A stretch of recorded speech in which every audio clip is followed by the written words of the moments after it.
Welcome to episode 307 of the Grip Strip Podcast, the something old, something new edition of the Grip Strip Podcast. My name is Philip Matthew. I'm your host. And as always, I'm with my co-host, the iRacing Indy 500 champion, computer genius, gentleman and a scholar. His name is Joshua Fine. What's going on, brother?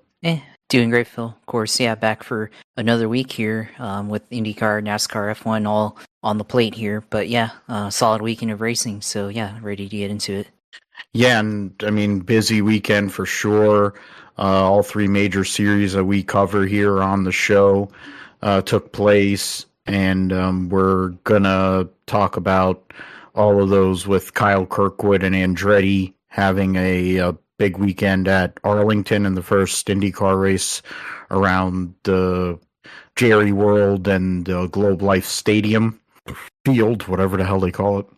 The Cup Series, seeing Denny Hamlin get a second consecutive win at Las Vegas, and the Chinese Grand Prix with Andrea Kimi Antonelli getting his first career pole and victory after the sprint race saw George Russell get the pole and victory in that one. So the new, of course, is Andrea Kimi Antonelli getting the job done there.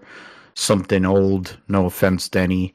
And then, I mean, I would say that the Andretti being up front and having three of the top four is kind of a little bit of both. Because it harkens back to the old days when they were one of the dominant teams in the series, and then it's new because you had Will Power getting his first podium for a team that wasn't Penske in a long, long time. We'll go over all those things. We'll talk about a chaotic Rally Kenya for WRC, the Indy NXT at Arlington. Had an interesting race and a late race pass for the victory there. F1 Academy, good start to the year there. The veteran drivers being able to do their work. And then, of course, IMSA will have the 12 Hours of Sebring. They've been away since the Rolex, so back at it. A new bridge on the Ullman Strait will be greeting them this coming weekend. So the back straight going into Sunset Bend. Arizona Nationals for the NHRA. MotoGP Moto2 will be in Brazil. And Madrid will be hosting Formula E a few months before they host their first ever Formula One race. We will make our picks for Darlington and the tripleheader there, the throwback weekend, which at least Colleague Racing has tried to do something with that, with their teams, with their trucks. I'm not sure how many other people will participate. Josh will let us know all things going on in iRacing, gaming, and the sim segment, and we'll call it a day. So yes, let's go first to the NTT IndyCar Series at Arlington, Texas, the third consecutive week of IndyCar racing to start the year. 3 races in 3 weeks. Then and saw a third different winner and a third different points leader in the process, with Kyle Kirkwood going out there and getting the victory on Sunday, making a great pass in the last corner of the racetrack to go, or next last corner of the racetrack to go and pass Alex Palou there. It was a race. The pit strategy, you had the change on street courses of having to use 2 sets of reds, I think has added a little bit of intrigue.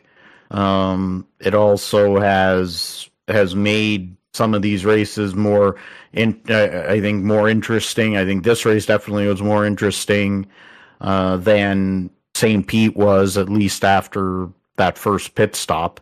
Before the first pit stop, I think it was pretty good, and then after that, it was not much of a race. But in this race, I think there was a constant movement.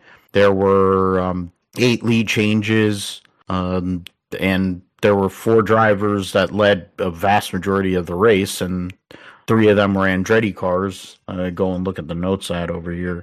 The Andretti team ends up finishing 1-3-4, go through the rundown here, and then get into the Andretti notes. Kyle Kirkwood with the win over Alex Palou. Will Power gets his first podium for a team not named Penske since 2008 when he was with KV Racing.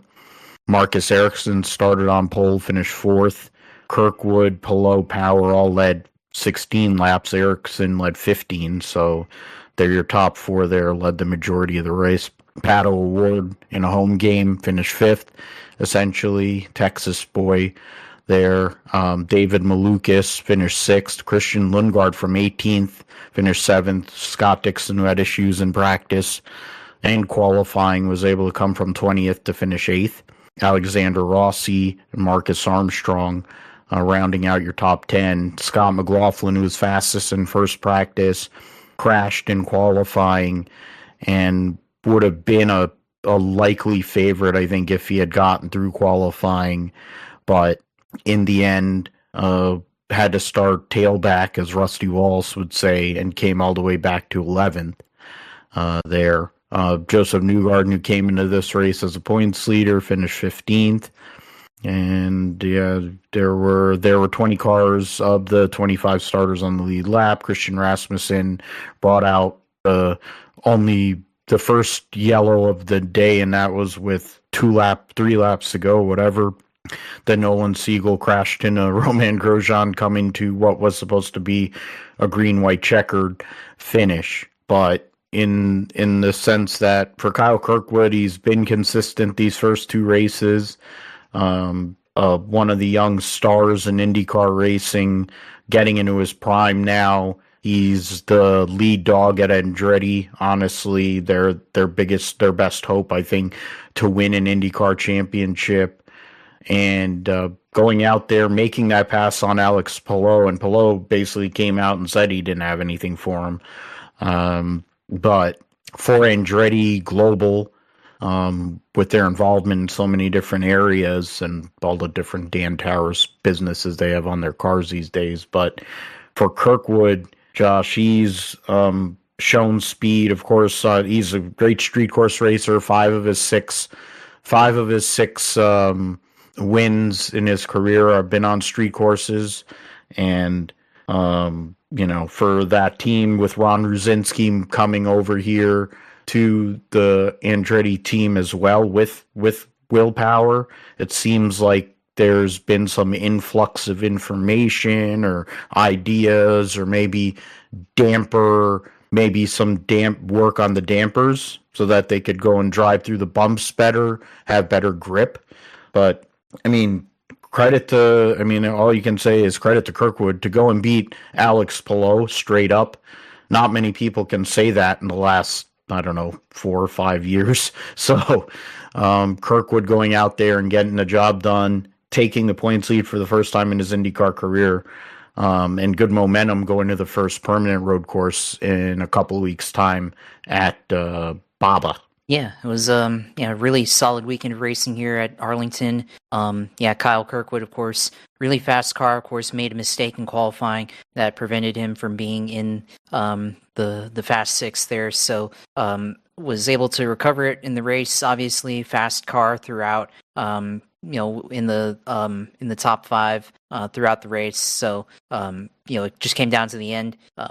The pace that he had compared to Palou, they even went on lower downforce than what Palou was running. So that tells you, even on a street course, where all that's important, just how good of a handling car that he had compared to the rest of the field there. So not only that, but they had pit stop mistakes throughout the race, not only for Kirkwood, but for Ericsson, for Will Power throughout the race. So even with that, they were able to recover from that, and Kirkwood was able to get the victory, of course, and Will Power was on the podium as well. Ericsson, of course, first career pole in IndyCar, first pole since 2013 in GP2, finished in fourth there. So really solid weekend overall for Andretti Global there, of course. Palou in second, like you mentioned there. So Palou straight up got beat by Kirkwood on the street courses, and I think comes to the street course racing, I think obviously Kirkwood is the guy to beat there, I think, and Alex Palou otherwise has been really good, but surprisingly just hasn't had as much success as Kirkwood has on the street courses, but he overall has been the guy to beat the last 4 or 5 years here in IndyCar. So it was really solid weekend of racing, of course, and then I mentioned the yellows there at the end. I saw a clip. It looked like Kiffin Simpson actually got into Nolan Siegel there at the end, but that was kind of the cause of that final accident there. So surprisingly, we mentioned offhand before the show, but not a lot of yellows, of course, until the very end, which obviously, like you said, the quality of the series is pretty good, even with maybe drivers with questionable history and all that stuff. But at the same time, they also put in a lot of sim prep for this, of course, and they'd never seen this course in person before, before this weekend. So credit to all those guys for preparing for this and being able to mostly go throughout the race with a clean race there. So it was a very entertaining race. I think even with the street course as bumpy as it was, you saw in practice clip of Alexander Rossi just how bumpy that track was on a street course. Even with all that, made for some really interesting racing throughout. And it definitely looks like from what the crowd looks like, it looked like it was a sold out event. And definitely looks like this should be a key event on the calendar for the next couple of years here in IndyCar, and definitely looking forward to the presence it'll be able to build around that area, and continue to grow the series as well. So it was a really good weekend for the series, and I think Kirkwood now is the points leader, so it's going to be interesting to see can he hold on to it, or is Palou gonna go on a tear like he's known to do, and reclaim that, and go on his way to winning a title again. So now we go into the first off week, of course, like you said, going into Barber in a few weeks, and then soon it'll be the month of May. So it's starting to get good here in IndyCar, and with the first 3 weeks back to back, great momentum to build up interest for the rest of the season. And we'll talk about it more during the Formula One when we talk about the Chinese Grand Prix, but there's a great opportunity for IndyCar coming up in April with having a presence with their races both at Barber, and then they'll also have the Long Beach Grand Prix, which of course is one of the greatest street course races and one of the greatest races that's ever been, historic races. I guess it doesn't count. The race at Barber is still in this month, in the month of March, but I was thinking that was April too, but so my bad on that. But Long Beach will be in there, and it'll be an opportunity to have some different eyes on the series as well. The standings, of course, heading into Barber, the first permanent road course of the season. Kyle Kirkwood leads by 26 points. He has 3 top 5s in 3 races. Yeah, that's the kind of performance you need to have if you want to go and hold off someone like Alex Palou. Palou has finished in the 2 races he's finished first and second. So there's that. Pato O'Ward is 3rd in points, tied with Joseph Newgarden. They are at 33 points behind Kirkwood. McLaughlin is 5th. Maluk is 6th. Christian Lundgaard 7th. Marcus Ericsson moves up to 8th. Marcus Armstrong 9th, and Alexander Rossi rounds out your top 10. He has all these drivers in the top 10 have at least 2 top 10 finishes to start the season. And the top 9 have at least 1 top 5 finish. Dixon and Power just outside there, 11th and 12th in points. So we'll see how it goes. First break for these IndyCar teams. It's going to get, after Long Beach, it's really going to get busy for them with, as Josh mentioned, with the month of May, because they're going to end up having the race at the Indy Road Course, the 500, then they'll be racing just on basically nonstop seemingly, especially in the month of August. They'll be racing, 4 consecutive weekends. They'll race 5 consecutive weekends to end the year, actually. So that'll be pretty crazy. All right, let's move forward to the Cup Series at Las Vegas. Wasn't the usual, I think, 1.5 mile race that we've seen with this next gen or Gen 7 car. But, I think in the grand scheme of things, not every race can be a barn burner. So this one definitely fits that in terms of it not being the most entertaining or exciting race, unless you're a fan of Denny Hamlin. But, for the driver of the number 11 car, he started second, was super confident this whole weekend, didn't win a stage, but led the most laps and got good stage points. And I mean, there were really 4 drivers that dominated the front of the field. It was 2 Hendrick cars and 2 Gibbs cars, Hamlin, Bell, who started on pole, William Byron, who won stage 2, Bell, who won stage 1, and then Larson, who finished second in both stages. Those were the 4 that really were the dominant figures. But for Hamlin, Keebler, Gibbs, and Chase Briscoe all had speeding penalties on the day. The speeding penalty, and then I think there was another mistake that took place that cost Briscoe a lap, and then he was basically a lap down most of the day and needed a fight back to get back into the top 10. We'll go through the results here. Denny Hamlin, your winner. Chase Elliott, William Clyde Elliott II, was second. Byron third. Bell fourth. Keebler, Gibbs fifth. Christopher Buescher, the best Ford, in sixth. Larson seventh. Briscoe eighth.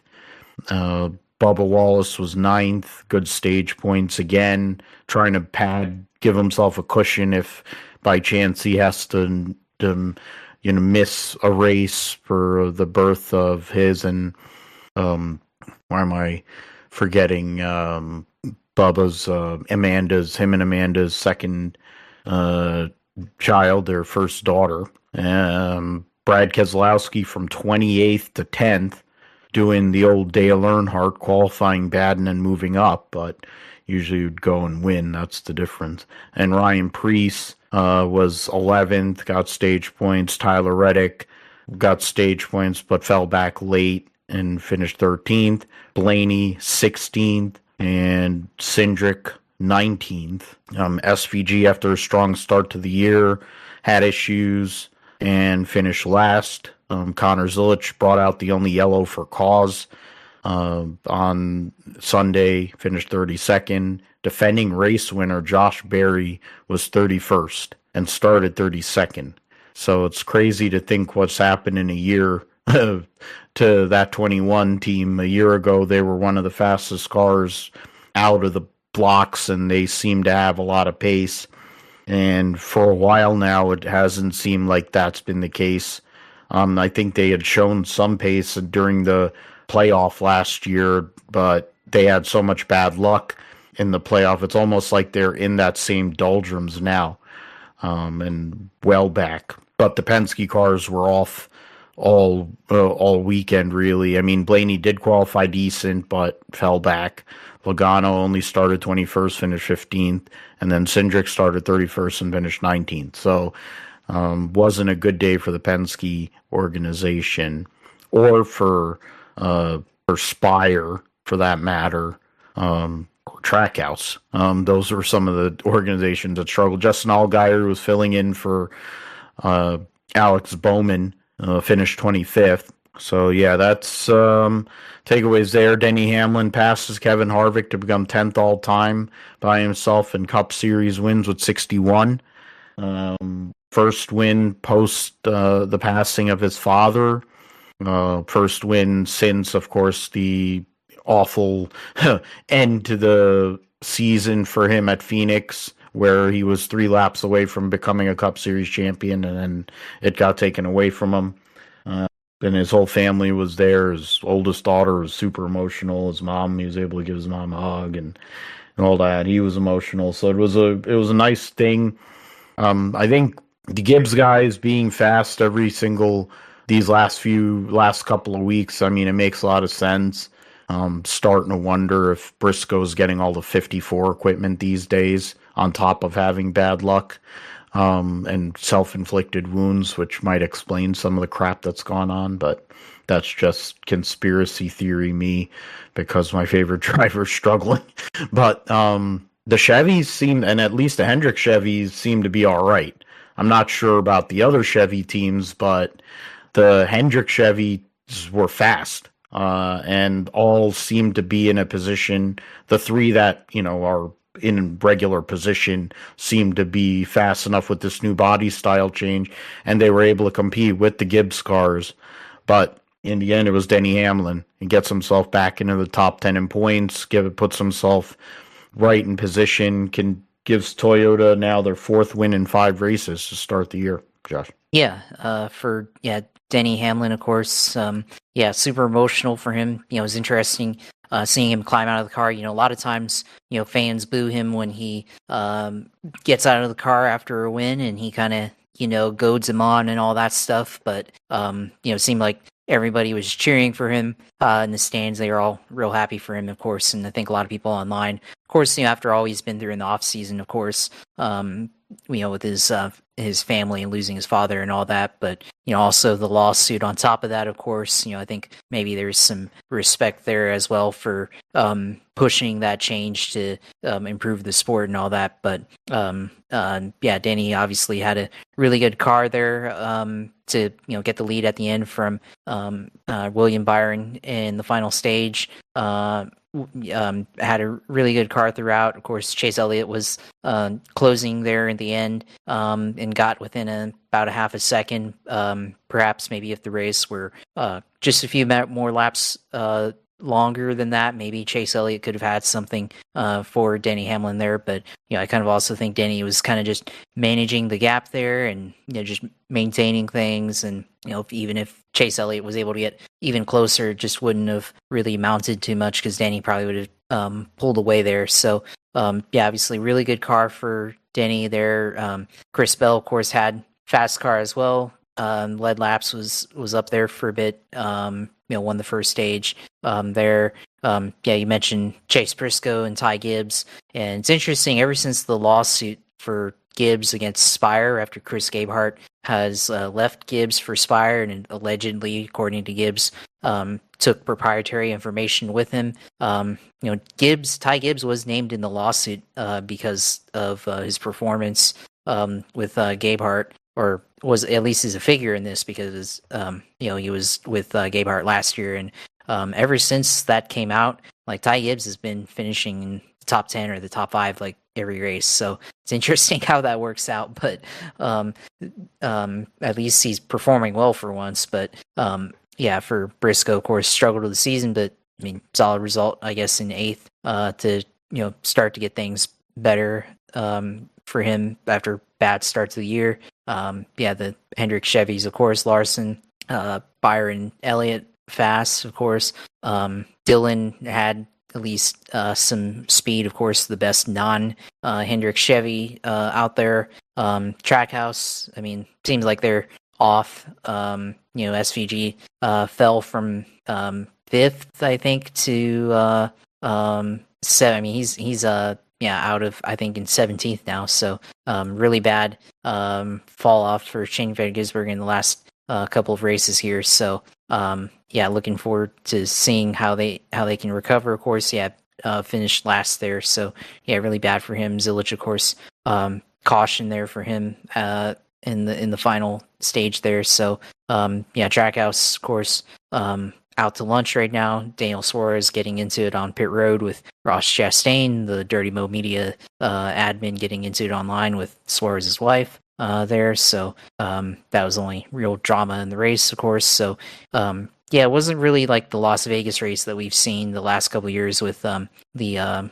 next gen car, but there was still plenty of battles, plenty of moments throughout the race there where they were going at it. It just seemed like, after the first couple of laps after a restart, things got kind of spread out there, and especially if you have a really, really good car there, like Denny Hamlin or Chris Bell or even Byron to a lesser extent, you were able to kind of drive away there. So yeah, and it seems like Denny Hamlin now with 61 wins.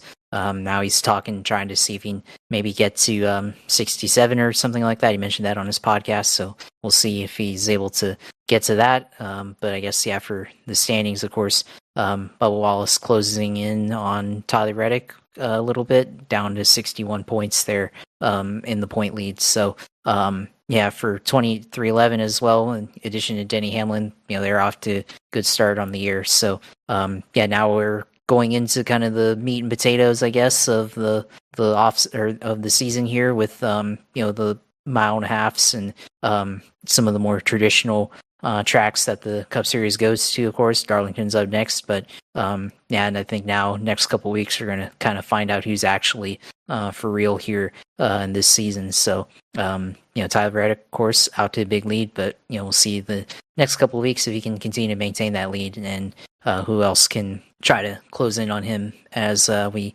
start to get into the season now that we've had a few races under our belt. Yeah, a lot of good points there. I mean, bringing up Keebler being mentioned in the NASCAR lawsuit with Gabe Hart, and conveniently all of a sudden in the last, I think, 3 weeks, Keebler Gibbs has looked like he actually has a clue driving a cup car, when he never really has. Seems convenient. While Chase Briscoe struggled and had mechanical problems at a couple of races.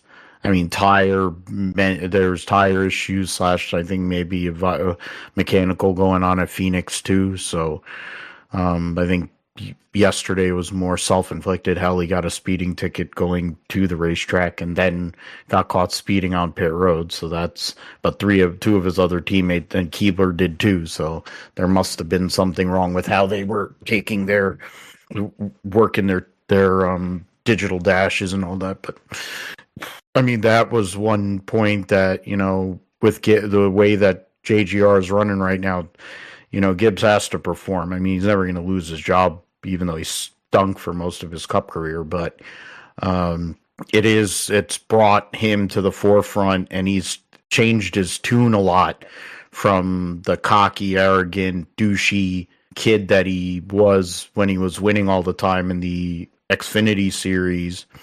He's been humbled pretty good, I think, these last few years, and he's basically become kind of like a puppet. Like, he sounds like William Byron, basically, very robotic in his interviews, doesn't really say much anything. Oh, I'm happy to be here. Oh, I'm happy about my team. And, it's the same bullshit. So, the guy's like being basically made vanilla. He's become vanilla for the sake of, I guess, his long-term future, because dude sucks. But yeah, I mean, for Hendrick and Chevy, I'm holding up the fort because, I mean, I look at the top 20. Yeah, I mean, Chastain was 17th. Him and Suarez were fighting each other. Suarez has become extra feisty since he's gone to Spire, it seems. His wife likes to go and jaw at people on social media too. It must be a family tradition or something. Going after people in the media, being assholes. But for Trackhouse, it was a terrible day. Lost a lot of points, especially for SVG. Fell from 5th all the way out of the playoff. Zilich, it makes sense that there's a struggle. He's a rookie, and it's a Cup Series. You're not going to have great days every single day, especially when you're a rookie. It's not the days of more times than not, you're going to have what like Joey Logano went through. I mean, it's similar to what Logano went through when he came up. Burnett is a good crew chief. They're a good organization, but I think they're a little bit off at the moment. And so we'll see what they do at Darlington. It's a hard track. Briscoe's already came out and said if they're this loose at Phoenix and whatever, they're going to be wrecking loose, and then they're going to have limited tires too. So that's going to be an interesting thing as well this coming weekend with these cars. For the Hendrick cars though, with the new body style, it seems like it's working for them. And in terms of their viability, Elliott's up there in points, Larson's moved up, and Byron, they're holding up the fort because they know basically it's going to be those three guys. The 48's done for all intents and purposes. So, they're going to have to hold. Oh, yeah, that guy just got nailed in the freaking face. Watching the World Baseball Classic. Then credit to the RFK team for RFK not being able to go out there and hold up the Ford Blue Oval there because of what with their pace, and for Buescher taking a good qualifying run, getting a top 10 finish out of it, while Penske struggled. Zane Smith is another one. I mean, he's had a really good start to the year. He's another person that's interesting as we move forward in future races, what Zane Smith can do. Maybe he's taking that next step forward in his career and maybe taking over as that lead dog at Front Row Motorsports, while you harbor an idiot stick and Gagson, and then you have Todd Gilliland there. So we'll see. Going to the points here. Let me go back over here to, that kind of looks like, no, that can't be. I looked at, yeah, so right now, of course, Reddick leads the points. He's led the points all year. Has a 61-point lead on his teammate, Darrell Wallace Jr., 67 on Ryan Blaney. Hamlin moves up to fourth. Elliott in fifth. Christopher Bell is in sixth. Larson seventh. Byron eighth. They're all within 100 points. And from second on through eighth is only separated by 37 points. So that's a good segment there for a bunch of guys that are likely very solid to make it in as long as they continue down this path. Christopher Buescher is in ninth, Keebler Gibbs 10th, Logano, Keselowski, Preece, McDowell, Hocevar, and then it shows SVG 16th, but he's tied in a three-way tie with Suarez and AJ Allmendinger. So I think that tiebreaker's best finish, I guess. So, and they're only a point behind Hocevar there, and McDowell is further 4 points. So they're 5 points separating 14th through 18th. Preece is there. He's got a few more points. Zane Smith's 19th in points, ahead of Ross Chastain. And then looking at some of these other drivers here, Zilich, continues to be dead last amongst all the regulars. He's 2 points behind Custer and Ware. Josh Berry is only 6 points ahead of him. He's had a brutal start to the year. Gilliland Cindric is now in 30th. Briscoe has moved up to 26th in points. As it stands, just using his 24 and 41 points, it looks like. Yeah, I think it's 41 points. Behind 16th at the moment. So it's not like completely out of control yet, but he needs to basically not have any more really bad finishes if he wants to compete honestly for the championship. That top 8 really kind of looks like they've gone on their way. They're on.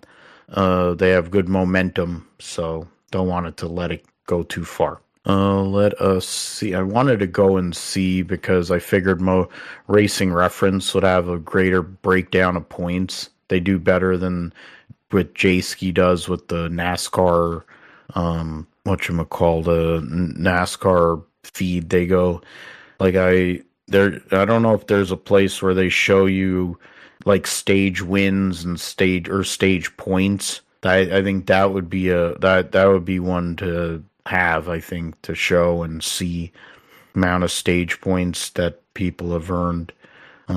So far, running at the finish, 3 out of 5 races, 24 average, 15.4 average start. Yeah, okay. All right. Let's go over to the O'Reilly Series. Was the Liuna, whatever, 300 at Las Vegas going here. And Kyle Larson goes out there and gets the victory. Chase Briscoe from 23rd finished second in the 19 car. Got stage point in both stages, but had issues, had to come back. Sheldon Creed, Justin Allgaier won both stages and led the most laps. Finished 4th. Sammy Smith was 5th. Jesse Love 6th. Connor Zilic 7th. Corey Day 8th. William Sawalich 9th. Hank Hill was 10th. Quapple 11th. Bruckshot Jones was 13th. Parker Retzloff was 12th there. Good run for him, keeping him up in the points. Cole Custer driving for SS Greenlight finished 18th. Sam Mayer started on pole, finished second in stage 1, led 32 laps but had issues. Ended up finishing 35th. Taylor Gray had stage points in both stages, was running up front, and then got sent by Sheldon Creed in the race there. There was a few cautions in this race for cause, but that was the biggest one. The double that was on lap 149, where Sheldon Creed went and sent Taylor Gray into the wall, knocked out basically the only like contender from Gibbs that they had up to that point, because Briscoe was having to battle back through the field. But Larson late in the race was able to get track position with all the restarts, and also managed lap cars better. He was able to get through traffic easier than Briscoe and utilize those things to go and get that victory on a weekend where, of course, his high limit series was running their first race of the season. He was jumping in and out of sprint cars, and then jumping in an O'Reilly car, Cup car, back in a sprint car, et cetera, et cetera. And Corey Day was doing the same thing. Corey Day led his first laps and looked like he might have had an opportunity to possibly get that first win, change a narrative that he's had early in the season, Josh. But in the end, Hendrick car won, and it was the veteran over the pupil. Yeah, of course, yeah, you mentioned the high limit series for Larson. Yeah, there was a clip of him jogging, I guess, after the press conference to switch over to the high limit car, and thought that was interesting there after he won that race and probably delayed him getting over to the high limit series. But no, yeah, he of course, yeah, I was watching, kind of checking in on the race and then watching the highlights. I mean, kind of more in the back half of the top 10 for him. He started second, but he wasn't quite up there for a lot of that, and so was for his protege there and Corey Day there. But yeah, Larson, of course, the last restart of the race, able to get a really good jump on the outside and take the lead, and then just it was matter of managing traffic, like you said there. And I think Briscoe looked like maybe towards 20 laps to go or so, Briscoe was looking like maybe he could start to run a different line and try to catch Larson, but Larson was too far out there in front of him to really get a chance there. And then Larson got the win, of course. Like I said, Allgaier dominated, of course, during the first part of the race. They're getting the 2 stages, had a really good car, and continues to run his point lead so far, with Jesse Love 13 points behind him there. So continue to getting stage points for him. So pretty viable for that, of course, outpointing Jesse Love in the race and in the stages there. So yeah, of course, yeah, Junior Motorsports, great start to the year, of course. Sammy Smith, of course, finishing in 5th as well. So yeah, they had speed, of course. Connor Zilic, of course, involved in the first yellow, overshot the first corner in lap 2, and got into Jeremy Clements there, but he was able to recover from that, finished in 17th there, or in 7th there. So yeah, overall good day for Junior Motorsports. And for other guys, I mean, of course, the other Junior Motorsports driver that's driving Jordan Anderson car, Raja Caruth, think that's probably a difference there.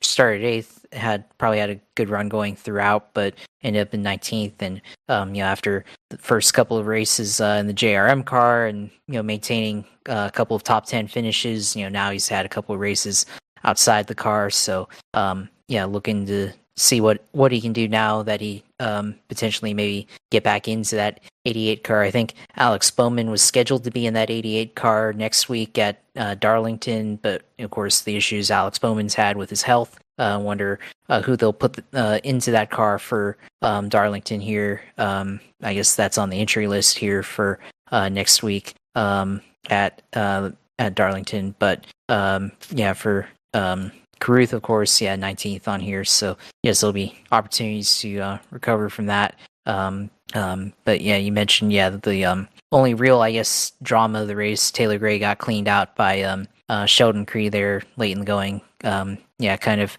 interesting there. Kind of just drove deep in the corner for Sheldon Creed and just took out Taylor Gray, who was of course lap leader to that point. Like you said, one of the only Gibbs cars that was really competitive until the end there. But solid Xfinity race or O'Reilly Series race for Junior Motorsports, and the overall good action throughout the race, kind of showing the differences between Cup Series and the O'Reilly Series there, with more yellows in this race than what we saw in the Cup race on Sunday there. So yeah, solid race, I guess, and we'll see what they I guess produce next week here at Darlington with part of the throwback weekend. Yeah, and how hard those cars are going to be able to drive. They only have 200 miles in that race, but it's still going to be interesting to see how they drive.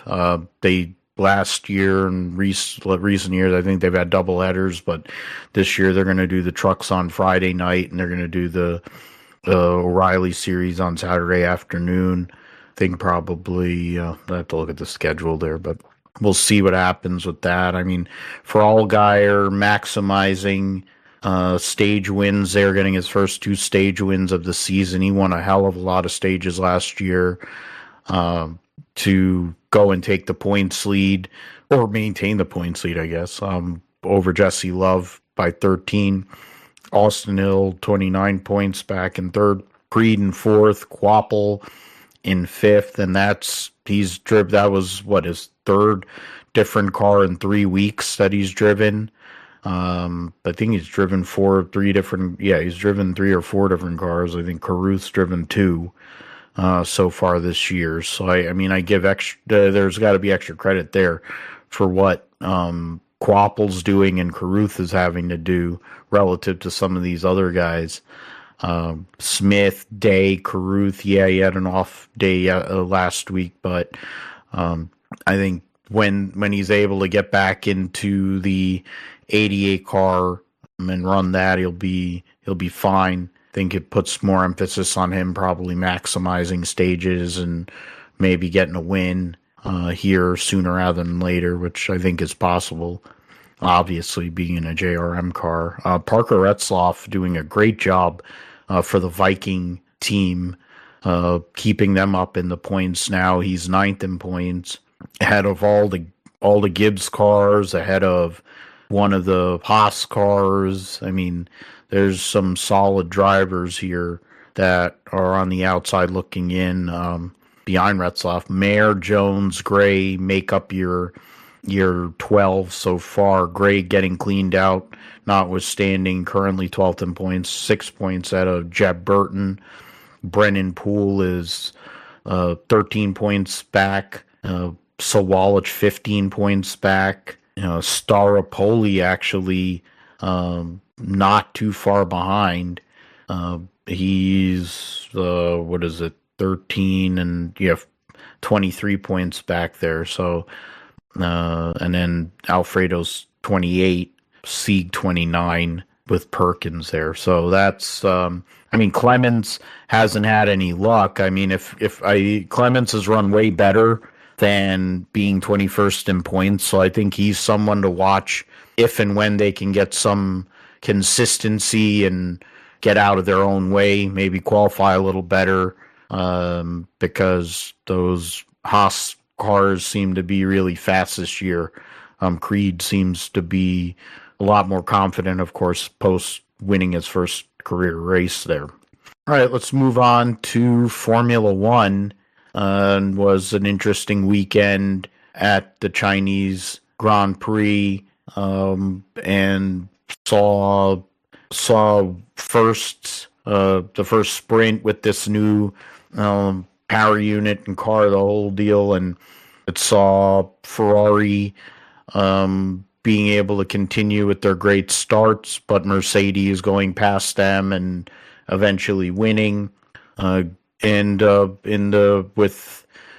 the race itself in China there, the sprint results, let's go through those quickly. Russell, Leclerc, Hamilton, Norris, Antonelli, Piastri, Lawson, and Bierman were your point scorers. Fishlips had a terrible start and only got back to 9th. He missed out on points. Ocon, Arvid Lindblad had DNF, along with Bottas and Hulkenberg. The Aston Martins actually finished the sprint race, along with Sergio Perez. And then that was, I'm trying to think what was sprint qualifying. Verstappen was 8th, and then he had that bad start. McLaren sandwiched Lewis Hamilton. Russell had started on pole there. Gasly, Bierman was up there. Isaac Hadjar there. So, and then in the Russell going 2 for 2 in poles and races, and then going into the regular race, he had problems. Russell had problems in Q3, which allowed Kimi Antonelli to get his first career pole. Russell was able to recover and still start second. Lewis, third, just by a few thousandths over his teammate Charles Leclerc. The McLarens took up row 3, or at least we thought they would. Gasly with a great performance to get into Q3 and qualify 7th. Fishlips and Hadjar 8th and 9th, and then Bierman rounded out your top 10. Lindblad had issues in practice and with his car, and then had issues in the sprint, so the fact that he even got into Q2 was something.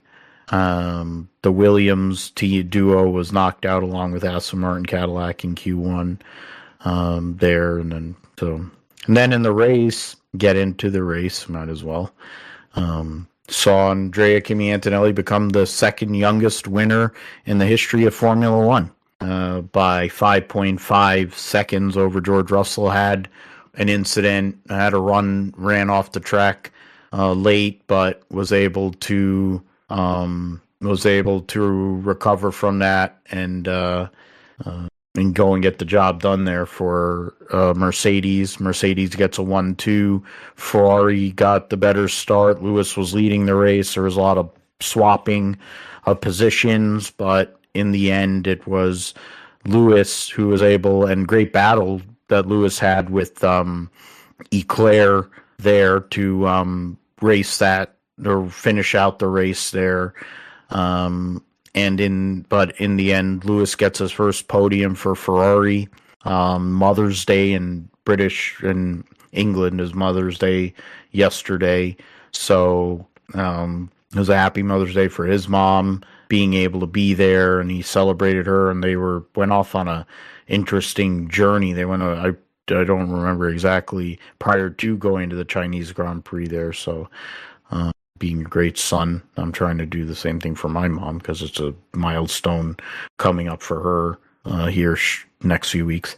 Antonelli, Russell, Hamilton, Leclerc, Ollie Bierman finishes 5th. Pierre Gasly, Liam Lawson, Isaac Hadjar, Carlos Sainz, and Franco Colapinto get points. points for Williams after what has been a brutal start to the year. Lawson, after getting outrun by Lindblad all weekend at Australia, had the better of it this weekend. Hadjar finally gets a finish. He finished last car in the lead lap. Alpine getting double points score there is huge in the midfield battle. In terms of cars falling out, both Aston Martins fell out. And then 4 cars didn't even start the race. Both McLarens did not start. Lando Norris never got out of the garage. Piastri got out of the garage, but then was pulled off the track prior to the start, warm up and all that. Gabriel Bortoleto, after the issues for Hulkenberg at Australia, doesn't start. And then Alexander Albon doesn't start either for Williams. Both Aston Martins fell out, as I said. Alonso, the vibration issues getting to the point where he couldn't feel his hands or feet at a point, and Stroll 9 laps in, and then Fishlips had some sort of issue when he wasn't bitching and moaning to the media, and had to pull off while running 6th. But, I mean, it does something new. Kimi Antonelli gets his first career win, brings a little bit of momentum back to his side of the garage, him and Bono, to go and try and keep it interesting with George. They'll have the Japanese Grand Prix, and then they're going to have a month off because the 2 races after that, being that they were in Bahrain and Saudi Arabia, because of a certain situation going on these days, have been canceled. Those races have been canceled and are not going to be made up. And that goes for F1, F2, F3, and the F1 Academy. So they're going to have, after the Japanese Grand Prix, a month off to go and make a lot of changes. A lot of these teams are going to have to expedite all those changes and upgrades and stuff like that. But before that, I think Mercedes seems to have the upper hand, and they proved it once again this weekend, Josh. Yeah, for sure. I mean, Mercedes continues to have good momentum here, and continuing to show that they have the best power unit on the field here. And despite the early start there for Ferrari with Hamilton and Leclerc getting a good start to take the lead initially, seems like once things get going, the Mercedes are able to kind of take over, and continue to see that there with Kimi Antonelli, now the second youngest winner, like you said, and not only that, but the first Italian winner since Giancarlo Fisichella 20 years ago to win in F1. So good milestone there for him, of course. But like you said, you mentioned the cancellation, and maybe that's an opportunity for some of these teams like McLaren, of course, with Piastri having issues the first 2 races now, and now Lando Norris having a did not start, of course, here, giving them maybe an opportunity after the Japanese Grand Prix to try to get things up to speed so they don't continue to have these issues here.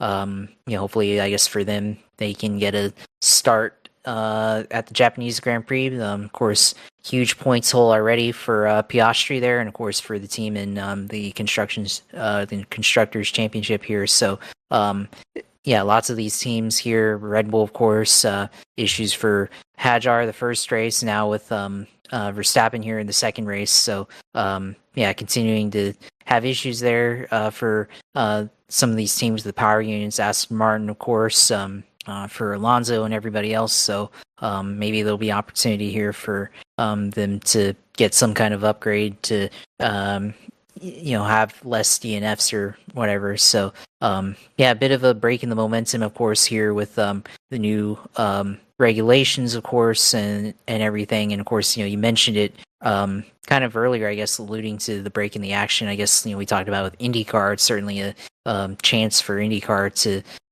get some momentum for. I think they already have a lot of momentum, but more momentum for them as F1 has a break in the action here. And of course, seems like there's a lot of polarizing opinions. Verstappen, of course, very upset about the rules and the regulations, of course, and of course, a lot of people, with how this power unit works, it seems to be a lot of people like it, but then there's a lot of other people that dislike it and all that, and now breaking the action from that. So otherwise, I mean, the podium, of course, with Antonelli, George Russell, and Hamilton, of course, looks like things never changed for Mercedes, and Toto was like, yeah, he still drives for us. So in the I think that was after the podium for the sprint race. So for Mercedes, obviously looking like potentially could be another run for them this year. Could maybe potentially be another run. They mastered the previous, or I guess not the previous, but the rules change in 2014 that with the hybrid units there, and that led to their run of domination. Perhaps maybe with these 2026 regulations, maybe it's the start of the run for them again. So we'll see if they can continue this throughout the first portion of the season here. I guess after Japanese Grand Prix, they'll have a huge break until they get to Miami Grand Prix in May. So the first couple of races here seems like Mercedes has everybody covered here, I guess, in F1. And that's a part of Formula One. Some teams hit it, some teams don't. And obviously in the previous rule set was Red Bull that did, along with Honda. And then there after that, I don't really know who else. Then McLaren eventually got on it. But after that, there was really Ferrari was on and off, inconsistent. Mercedes was very inconsistent. So, in this case, Mercedes definitely has. In terms of their customers, Alpine looks to be doing very well. On the flip side of that, McLaren has had numerous issues. 3 DNSs out of 4 in regular races, which is really bad. Josh mentioned this with the Constructors' Championship. They're going to it'll be almost impossible, I would think, to come back unless they come with huge upgrades for Miami. I think the Japanese Grand Prix will be similar to what we've seen these first 2 races, and then there's going to be a start of a secondary championship, I think, with the Miami Grand Prix. And they'll have 2 more flyaway races because it'll be Miami and Montreal before the European season starts with the Monaco Grand Prix, and they will have six rounds in Europe before they take their summer break.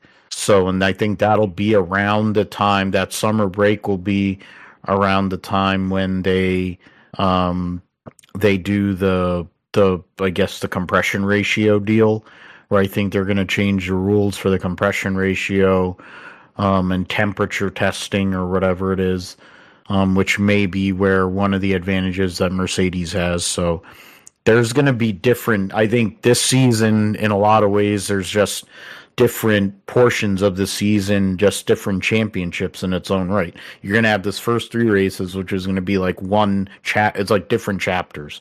That's what this is like this is like a epic novel is what this is. And the first chapter is going to be done at Japan. Chapter 2 is going to be the 2 flyaway races after the month off. Then chapter 3 will be the European season, the 6 races before the summer break, and then the next chapter will be after that. And there's going to be a huge development race to see if Ferrari can make inroads on Mercedes and some of these other teams too. But we will see with that. The result, we'll get into the drivers' points. Sees George Russell with a 4-point lead over Kimi Antonelli. Leclerc is third, 1 point ahead of Hamilton. Leclerc is 17 points back, so Hamilton 18. Ollie Bierman currently 5th in points. Lando Norris 6th in points, the last driver with double digit. points so far. Only 3 drivers of cars that probably could score points in theory haven't scored points, in Ocon, Hulkenberg, Albon so far. They find it's going to be very difficult for Cadillac or for Aston Martin to score points at the current rate that they're at. Cadillac, though, is ahead of Aston Martin because they've had a better finish in the first 2 races. Mercedes has a 31-point lead on Ferrari, and they have an 80-point lead on McLaren. So when Josh was talking about trying to make that comeback for McLaren, 80 points is in 2 races is pretty bad. They're only a point ahead of Haas and 6 points ahead of Red Bull and Toro Rosso. And Alpine has 10 points right now. So right now, from 3rd to 7th is only separated by 8 points, but I figure it'll flush itself out. McLaren, Red Bull will move forward, and then that battle between Haas, Racing Bulls, Alpine, Audi, and Williams will take off here after the Japanese Grand Prix. All right, so that is that for the 3 main series. So let's get into the roundup here. WRC ran Rally Kenya, and it was a chaotic event. The Toyotas were dominating this race, and they were going to sweep the podium, but in the end, they had issues. On Saturday, Efren Evans destroyed his right rear suspension, fell out there. Sebastian Ogier overheated and or had a electrical problem, and then couldn't and had to fall out of the race there. Oliver Solberg was also had an overheating issue. So those 3 guys were up front and were likely going to make up the podium. In the end, they all end up, at least for Oliver Solberg and Ogier and Evans, they were racing for those points on Sunday to make up after what was a lost weekend. But Toyota didn't leave empty-handed from this rally. Takamoto Katsuda became the first Japanese driver to win a World Rally Championship event since 1992 by 27.4 seconds. He had a minute and a half or so lead, and he just kind of took it easy to make sure he made it. Hyundai with Adrian Fourmeau finished 2nd. Toyota with Sami Pajari finished 3rd. Esa-Pekka Lappi for Hyundai finished 4th with 2 minutes, 10 seconds in penalties. Pajari had 20 seconds in penalties. The Rally 2 winner, Robert Verves, was 5th overall. And then Gus Greensmith, Zaldivar rounded out the Rally 2. Andreas Mikkelsen was 8th. Oliver Solberg got a point in the end in 10th. Ogier, Neuville, Evans just made up 10th through 13th there. John Armstrong for Ford was 15th. So the standings, the championship standings, as they go to Croatia in a few weeks' time, in about a month's time, Efren Evans holds a 8-point lead over Oliver Solberg, and Takamoto Katsuda, with his first rally win, moves up to within 11 points of his teammates. So Toyota's 1 through 3.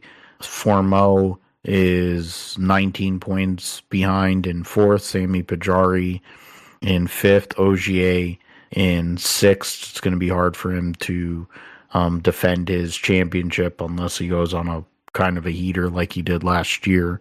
Neuville, Lappi, all kind of close in points there. Verves, who's Rally 2 driver, Leo Rossell rounding out your top 10 currently after 3 rounds. Some of the Rally 1 cars still need to get some points there. So we'll see if that happens in Croatia or the Canary Islands in Portugal and whatnot. Go to Indy next. They raced at Arlington, and Max Taylor from New York, running Susan G. Komen on his car, goes and gets the victory, makes a great pass late on Enzo Fittipaldi, and that was a great job by him. 15-lap timed race. It was a 30-minute timed race, so credit to Taylor there to get the job done. Enzo Fittipaldi had led the majority of the race. Taimak Kacharik was third, even though he had caused an incident early.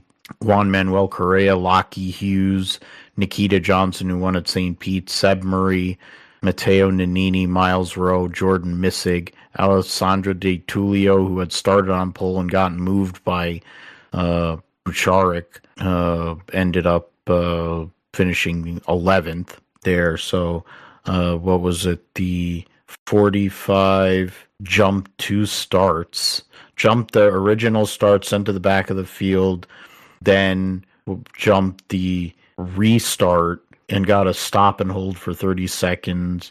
The 4, Nicholas Montero got a drive through, and then the 17 of Salvador de Alba hit a bunch of things too, so he also got a penalty. Josh Pearson got into an accident the last corner, or stopped in the last corner actually, or he actually did crash in the last corner. Colin Kaminsky wrecked at the start of the race because of the accordion effect there.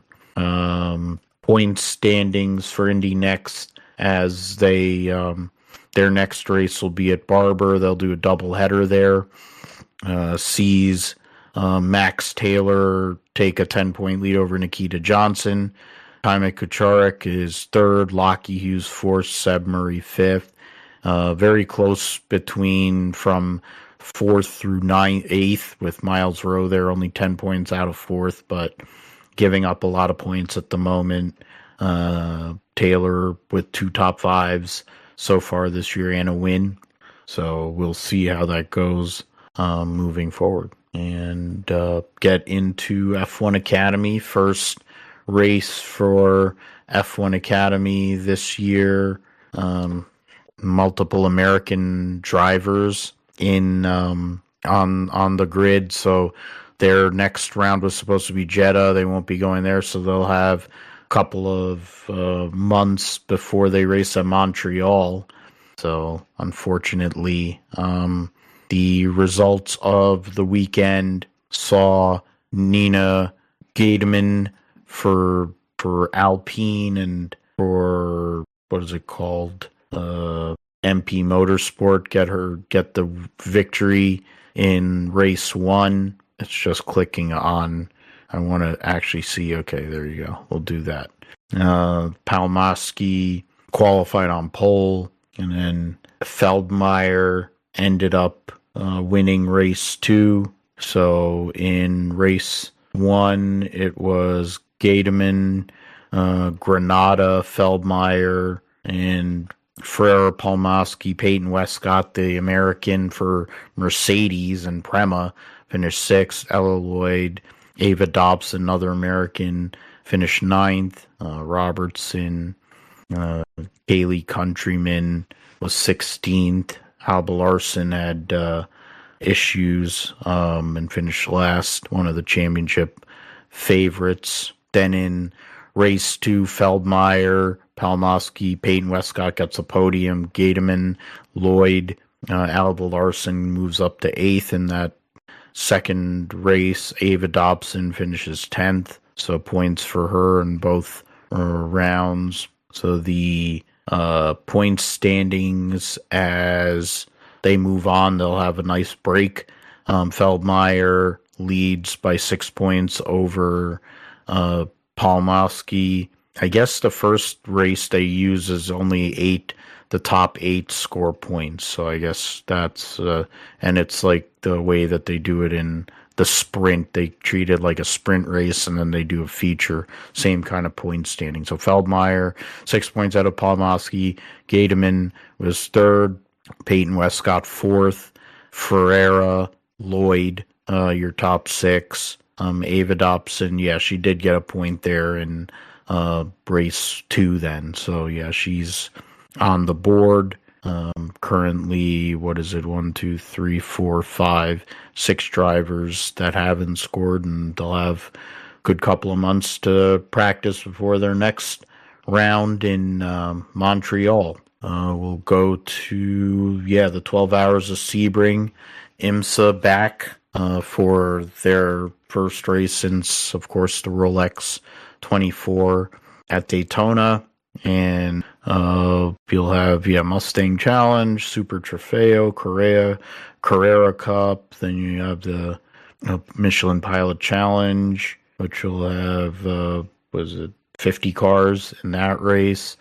In the 12 Hours of Sebring, is going to have 55 cars, 11 in the prototype, in the GTP. You'll have, of course, the two Acuras from Meyer Shank, the Cadillacs from Wayne Taylor and Whelan Engineering, so 3 of those. WRT with their 2 BMWs, the Aston Martin Harder Racing, Porsche with 3 cars, the 2 Penske cars, and then the JDC Miller, which will have throwback Mustang sampling paint scheme on their car. Kalen Frederick driving for JDC Miller.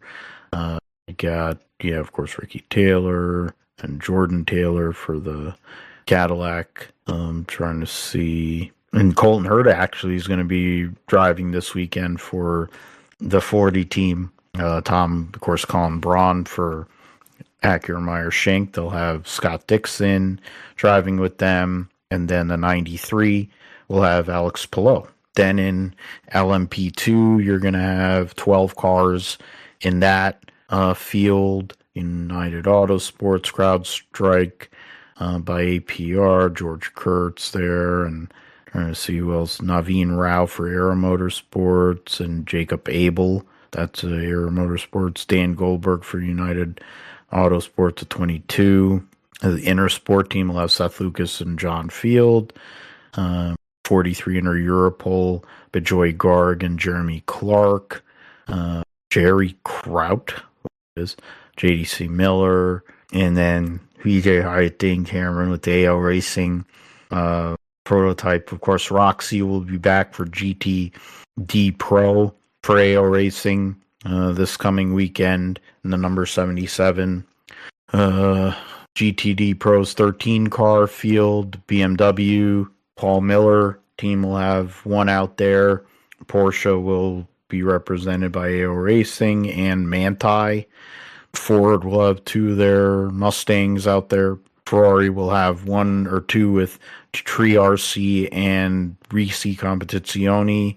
Rahal, Letterman, Lanigan will have their McLaren out there. Windward Racing with their Mercedes in the Pro category and also in the AM.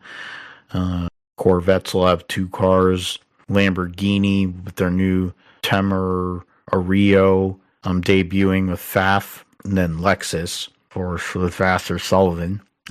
Verhagen D. Filippi. Yeah, so.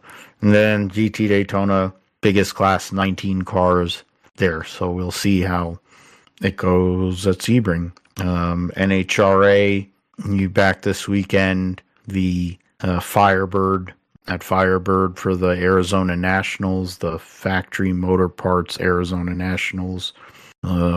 See how that goes with the momentum there from what took place at the Gator Nationals. See how that all works out. So the likes of Josh Hartkin go and pick up right where he left off at the Gators and go and get another win. Funny car. See how that all goes. And let's see, there's a bunch of Chevys, 1 Ford, Chargers, Chip King. Yeah, everybody else is like Chevys. It's annoying. And Pro Mod and Pro Stock until 20. All right, so there'll actually be some intrigue in qualifying. For 20 for 16.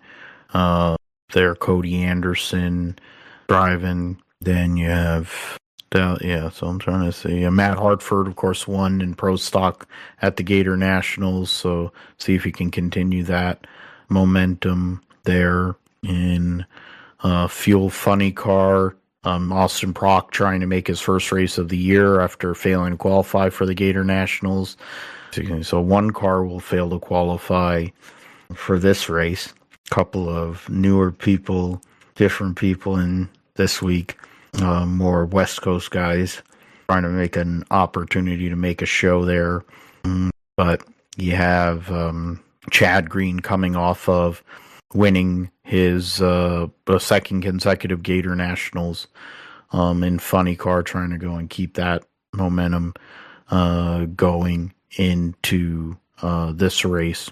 And then in Top Fuel, so yeah, short field, whoever qualifies number one gets a automatic bye into the second round.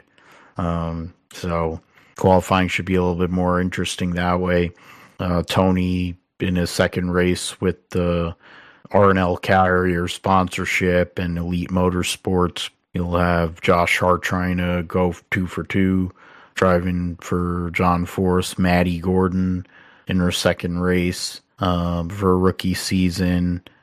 Leah Pruitt back, of course, and so we'll see how that goes. Move forward to MotoGP and Moto2. It's been a little bit MotoGP, and yeah, they postponed the Qatar GP to later in the year, and they have rescheduled the Portuguese and Valencia Grand Prix. It looks like they're gonna go to the schedule there just out of curiosity. They'll be racing at Brazil this weekend, and next race will be in the U.S. Grand Prix at Coda next week. Then they'll have a month off before they go to Jerez, and then they'll go to France, Catalonia, Italy at Mugello. So yeah, there'll be the dates are final. Yeah, so dates are the final 3 rounds of the championship. So they've moved. Yeah, the Portuguese Grand Prix will be on the 22nd of November, and then Valencia will move to 29th. So that's what they've done. Formula One has decided to not reschedule their races, the races in the Middle East, but MotoGP decided to keep theirs. It's just going to be later in the year, hoping that this war ends. Coming off of course, the first race of the year was at Thailand. Marco Bezzecchi was the winner over Pedro Acosta and Raul Fernandez. Jorge Martin giving Aprilia 3 of the top 4. Ayagura was 5th, so 4 of the top 5 for Aprilia because Trackhouse is the satellite team. Fabio Di Gianantonio, best Ducati. Binder, Morbidelli, Bagnaia, Marini are top 10. Mark Marquez, Alex Marquez, the top 2 in points last year, were not classified along with Joan Mir there. So Toprak Raskat-Lioku in his first MotoGP race ended up 17th. The Yamahas were definitely not fast. They were 14th, 15th, 17th, and 18th this last race there. So in Moto2, what is it, Manuel Gonzalez, Guevara, Holgado were podium. They had to do half points. Joe Roberts wrecked out on the first lap. I picked Karras. I knew that. I've seen him in that Red Bull whatever juniors thing. And then so that's Moto2. So we'll move on from there. And then Formula E, go through the points of Formula E quickly, or as quick as I can. Going to Madrid, let's get to Cupra, Raval, Madrid E-Prix. Jake Dennis and Andretti agreed to a multi-year contract extension. All right, good for them. Standings heading into this weekend's event. Pascal Wehrlein has a 6-point lead on Eduardo Mortara, who had 2 poles in a row, won both poles at Saudi. Oliver Rowland, 3rd in points, 19 behind Wehrlein. Nick Cassidy, 4th, 20 back. Mitch Evans, 21 back. And Nico Muller, 23 back. Antonio Felix da Costa, Jake Dennis, and Sebastian Buemi. Only one so far, kind of are still in the mix there early in the season. After Madrid, they will take about a 6-week break before they race a doubleheader at Berlin. Then they'll be at Monaco for a doubleheader and in May, and then which is a precursor, of course, to the Monaco Grand Prix a few weeks later with Formula One. Then they'll do an Asian trek in June and July, both in China and in Japan, before returning in August to London for the last 2 rounds of their championship. All right, so we will move forward to our picks here. Get into the truck series. First, the Buckle Up South Carolina 200 or whatever. 36 for 36. So nobody's going to fail to qualify. Sawalich will be in the 1 for Tricon. Corey Heim will be in the 5 for Tricon. That's a new number for them. Clayton Green driving for Team Rayum. Connor Mozak in the 7 for Spire. Let's see here. Corey LaJoy driving the free agent truck for Colleague.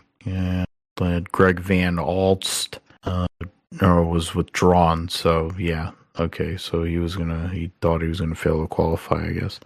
Connor Jones is driving the 42. Ross Chastain in the 45. Chris Bell in the 62 for Halmar. Nathan Nicholson driving for Freedom Racing Enterprise. The 77 for Spire will be driven by Hocevar. And Justin Carroll driving his 90 truck. Caleb Costner. So those are some of the smaller teams that'll get an opportunity. Greg Van Alsten want to take that, I guess, risk of DNQing. So there you go. Let's see here. Last week, yeah, that's Joe was right. He picked Denny Hamlin and Keebler Gibbs. You picked Larson for the win in the Xfinity Series. So there you go. I had AK. I just had to swap the Mercedes drivers there. Okay. Oh, well, not bad. That's for me doing picks. So yeah, Josh, you get first dibs here for Darlington and the trucks. Who are you looking at to win? Yeah, I think to win, go with Lane Riggs here to win, and then I guess as a wild card pick, go with. I guess I'll go with Corey LaJoy in the free agent truck. Yeah, not bad. He of course has plenty of experience in a Cup car there, so some opportunity there for sure. I think that's. We'll see what Colleague's able to bring to the table this weekend. I am going to go with. I'm actually going to go Ty Majeski to win, and my wild card will be Chris Bell. So Ty Majeski, veteran, knows how to save tires because of his late model experience. So I think it's his kind of track, and I think with the night it might be a little bit different. They might be able to manage him a little different. It might be cooler, but we'll see. And then with Christopher Bell, that's a full-time truck, but it's a newer team, so it's an opportunity there. Get some laps at Darlington. The O'Reilly Series, the Sport Clips, Haircuts Help a Hero 2 VFW 200 or whatever. Sport Clip, Haircuts, VFW Help a Hero 200. That's a mouthful. 40 for 38, so a couple of cars will go home. Says 88 is TBA, but I think Larson said that he was driving it again this weekend. I haven't heard anything. I don't know. It's either Larson, but to me, if they really want to do, well, it would be tough on Caruth to go, and I wonder, Quapple at least is back in the 1 car this weekend, so that's good. But Smithley back in the 0, the 5. It doesn't have anybody listed. For Hettinger, the Ford team, Ross Chastain will be driving the 9 for JRM. Chris Bell will be driving the 19, so he'll be doing triple duty this weekend, Chris Bell. Got Myatt Snyder driving again for Barrett Crope. They failed to qualify last week. Caruth driving the 32 for Jordan Anderson. Go 35, doesn't have anyone listed. Nathan Burr driving the Young's 42. Joey Gase driving his own 55. The 88, I think, was supposed to be Bowman, you said. I figure that, because they were all the Cup drivers were going to get some opportunities in that car, but we'll see who gets the call there. Josh Williams has failed to qualify for a race here recently, so it's just to make the show will be a win for them, I think. Alex Labey driving the 91 this weekend. And Dawson Cram, former guest on the show, he failed to qualify last week. See if he can go and make the show this weekend. I'll go first here. I picked him as a wild card in a truck, but I'm not picking him as a wild card here. I'm going to pick Christopher Bell as the winner. And then in terms of a wild card, need to get the points brought up here just out of curiosity. In terms of drivers that have driven every single race, Brent Cruz isn't even. How is Brent? Because it's over a mile, he can't go and drive a track over a mile in length. Damn, that's crazy. 24 plus, what is it? It's 28. All right, so there's 28 drivers that have run every race so far this year. My wild card, well, I talked about him earlier. I'll say it, Jeremy Clements. He's a South Carolina guy, family, everything. It's a opportunity, I think, for him to make amends and get a nice, solid finish at his home racetrack. So Christopher Bell to win and Jeremy Clements wild card. How about you, Josh? Yeah, I was gonna say Jeremy Clements. I was thinking about him after he had a couple of spins here in the Las Vegas race here, but I guess for the winner, I will say that Christopher Bell in the 19 wins in the JGR All-Star car. We're both picking Chris Bell? Oh, no. I can change. No, don't change. I will, I don't know why I totally didn't think about that, but okay, well, you pick Chris Bell. I'll go with, I will go with the 88 car, whoever is end up in the 88 car. I will go with, if it's Larson, I'll pick Larson again to win. 88 car to win. Yeah. And I'm putting it putting a TBA in the 88 car to win.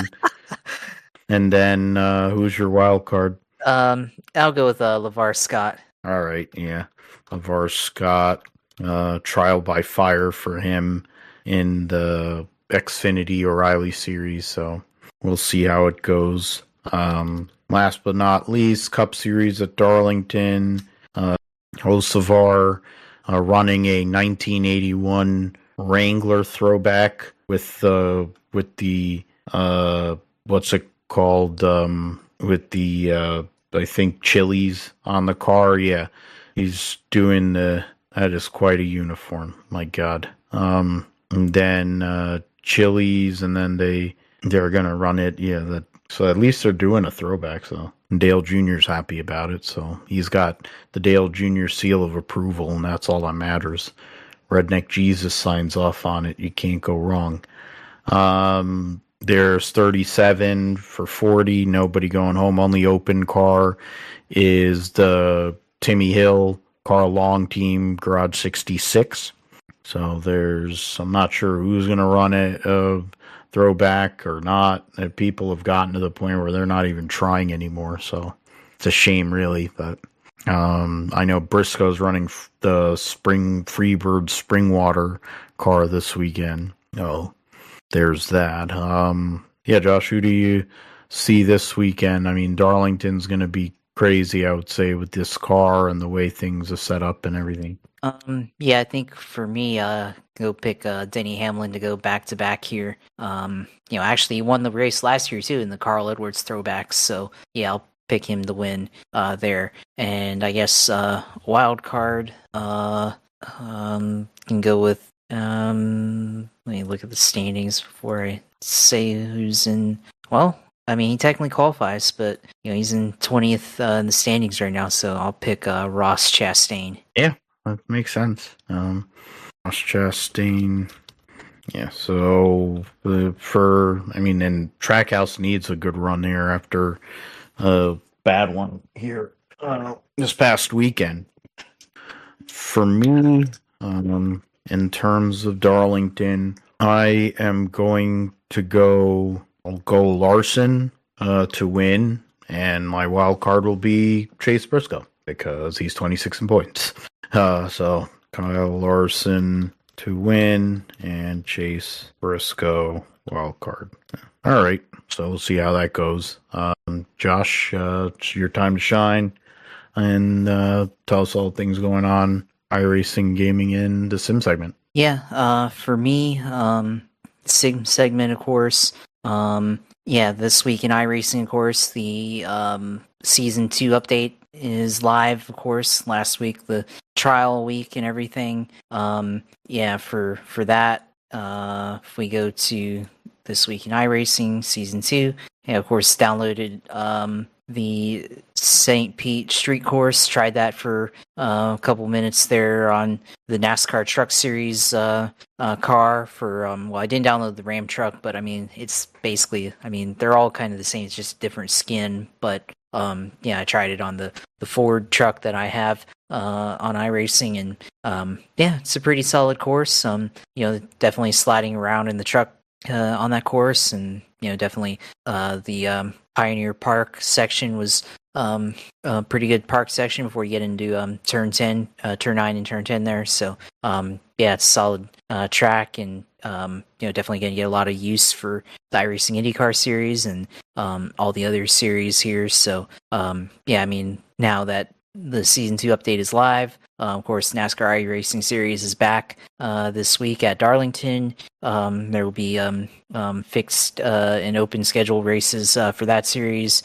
The iRacing IndyCar Series here as well. Week 3 of 17 actually going to be at the St. Petersburg Grand Prix this week. So I guess a fill-in race for the week, and also give the IndyCar iRacing community a chance to try out the new track after the first race of the season a couple of weeks ago. Then the iRacing Nürburgring Endurance Championship, week 1 of 10 taking place this week on the combined Nürburgring circuit there. Dirt Car 410 car sprint car tour at Dirt Track at Charlotte. Dirt Super Late Model Tour taking place here at Eldora. NASCAR Modified Tour taking place at South Boston this week. Super Late Model Tour taking place at Irwindale this week on the outer circuit there. And special series here, daily, they call it the daily series, of course. You got the FIA F4 Formula 4 regional challenges with the challenge series here at VIR for the challenge series, America's tour at Landmark Park, Asia Pacific tour at Okayama International Circuit, and European tour at Circuito de Navarra. TT3 regional tour this week, America region at Summit Point Raceway, Asia Pacific tour at Okayama International Circuit, and Europe tour at the Olton Park Circuit. The Draftmaster Challenge this week, Gen 7 car at Talladega, the Rainmaster Challenge class, or GT3 class at Mugello, and then the NASCAR Coca-Cola iRacing Series qualifying series here this week, week 5 of 11, taking place at Homestead, Miami. First race on the O'Reilly portion of the calendar. So I guess they're racing the O'Reilly Series cars this week for that there. Yeah, and then I guess for the regular series here, looking at the Sports Car Cup, Global MX5 Challenge, Advanced Cup at St. Petersburg this week. So during the St. Petersburg Grand Prix weekend, that was one of the races there. They had a handful of MX5 Cup races at St. Petersburg there that weekend. So kind of call back to that. GT3 Fixed Challenge also at St. Petersburg here, so may have to try that out later in the week and everything. I think the iRacing 12 Hours of Sebring's coming up. I've not made any arrangements to drive anything as of yet right now, so that's still to be determined there. And everything, still trying to get some familiarity with Sebring and the LMP2 car and the GT3 car there. So not sure yet if I'm gonna do that, but of course it's already there's already been some signups for some leagues that will be attempting that. That's next weekend, the weekend of the 27th. So that's a Saturday, Sunday affair there. So yeah, back in the swing of things, of course, iRacing here in season 2. First week of season 2 now. So yeah, be an interesting deal here with all the new content here and some of the graphics updates with the user interface there. So yeah, go and check that out if you have iRacing and everything. Of course, all my streams at UCLR2 on iRacing and or on Twitch, and then which already stream iRacing, and then of course Twitter page at JP Huffine on Twitter, and our Gripster Podcast YouTube page on YouTube at Gripster Podcast, and then my personal photography page for racing and rocket launches at Josh Huffine Photography on Instagram. There, just posted some Truck Series pictures there on that page, so go see that from the Truck Series race at the St. Petersburg Grand Prix, and then try to post some of the IndyCar practice and qualifying pictures is there as well. So yeah, back in the swing of things, of course, here, and I guess